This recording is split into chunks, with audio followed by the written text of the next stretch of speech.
and I want to welcome you to the Sales Playbook. The Sales Playbook is designed to share concepts and ideas to accelerate your exponential sales growth.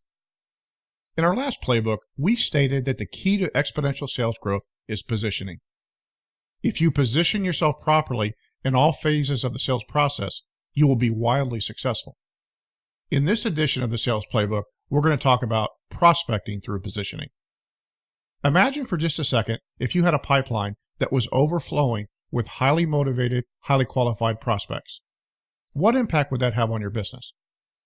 While this would be ideal, there are roadblocks that we must deal with in our prospecting efforts. Studies say that our prospects are bombarded with up to 4,000 marketing messages each day. How then do we cut through all that clutter?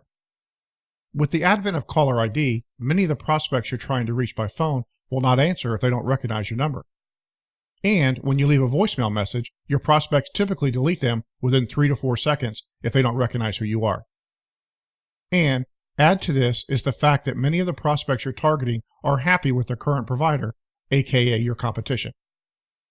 The only way to go over, go around, go under, or go through these roadblocks is to come in over the line of credibility when communicating with your prospects. You need to have so much credibility that they actually want to talk to you. In my best-selling book, Prospecting Through Positioning, I write about the 3 ways you can come in above the line of credibility. You can publish, you can speak, or you can get referrals. Look, none of this happens overnight, but if you put together a well-thought-out plan, you can take advantage of one or more of these strategies. If you're going to make publishing part of your strategy, you could write a book, write a white paper, write an article, start publishing a blog, create a series of webinars, create videos and post them to your YouTube channel, create a podcast, or create a Facebook Live show. If you're going to make speaking part of your strategy, you need to find out which meetings, events, or trade shows your prospects attend. You then need to reach out to the organizers of those events and see if they need speakers. You must be relentless if speaking engagements are important to you. There's a caveat to this. You must have a great talk. It cannot just be a commercial for your product or service. It has to be of great value to your audience. And I think it goes without saying that you need to follow up with those in attendance. Almost every salesperson uses referrals as part of their prospecting strategy. I have an entire course developed for prospecting, but let me give you just 3 tips. Number 1, you must have goals for the number of referrals you want to get each week or month.